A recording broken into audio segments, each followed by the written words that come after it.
आज की कहानी का शीर्षक है पिज्जा के पीछे। पत्नी ने कहा, आज धोने के लिए ज्यादा कपड़े मत निकालना। मैंने कहा, क्यों? उसने कहा, अपनी काम वाली बाई 2 दिन नहीं आएगी। मैंने पूछा, क्यों? पत्नी कहती, गणपति के लिए अपने नाती से मिलने बेटी के यहाँ जा रही है, बोली थी।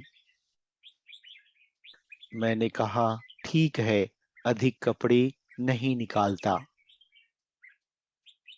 पत्नी बोली, और हाँ, गणपति के लिए 500 रुपये दे दूं उसे, त्योहार का बोनस।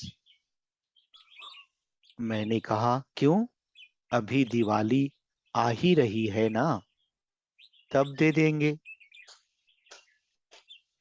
उसने कहा, अरे नहीं बाबा, गरीब है बेचारी, बेटी नाती के यहाँ जा रही है तो उसे भी अच्छा लगेगा, और इस महंगाई के दौर में उसकी पगार से त्योहार कैसे मनाएगी बेचारी। मैंने कहा, तुम भी ना जरूरत से ज्यादा ही भावुक हो जाती हो।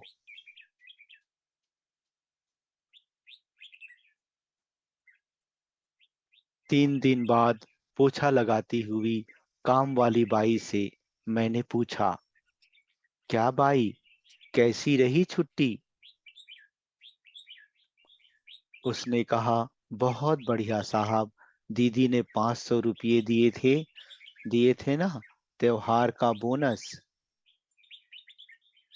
मैंने पूछा, तो जा आई बेटी के यहाँ, मिल ली अपने नाती से? उन्होंने कहा, हाँ साहब, मजा आ गया, 2 दिन में 500 रुपये खर्च हो गए। मैंने पूछा, अच्छा, मतलब क्या किया 500 रुपये का?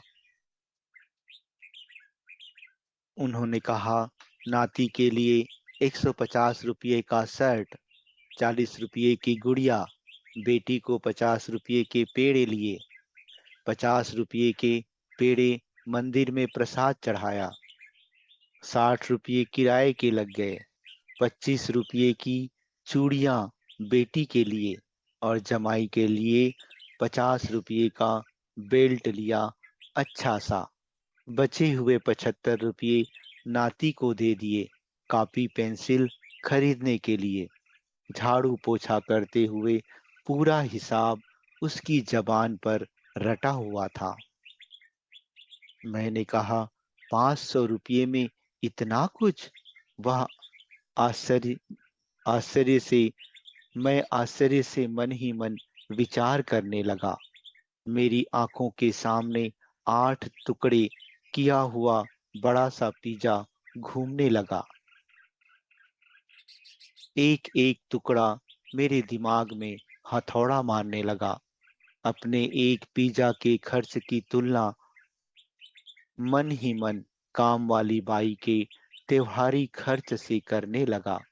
पहला टुकड़ा बच्चे की ड्रेस का, दूसरा टुकड़ा पेड़े का, तीसरा टुकड़ा मंदिर का प्रसाद, चौथा किराए का, पांचवा गुड़िया का, छठवां टुकड़ा चूड़ियों का, सातवां जमाई के बेल्ट का, और आठवां टुकड़ा बच्चे की कॉफी पेंसिल का।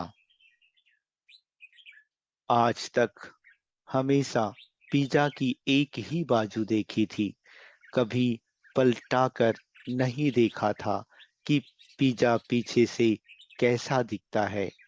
लेकिन आज काम वाली बाई ने पिज्जा की दूसरी बाजू दिखा दी थी। पिज्जा के 8 टुकड़े उसे जीवन का अर्थ समझा गए थे। जीवन के लिए खर्च, या खर्च के लिए जीवन का नवीन अर्थ एक झटके में समझ आ गया। अच्छा दोस्तों, धन्यवाद।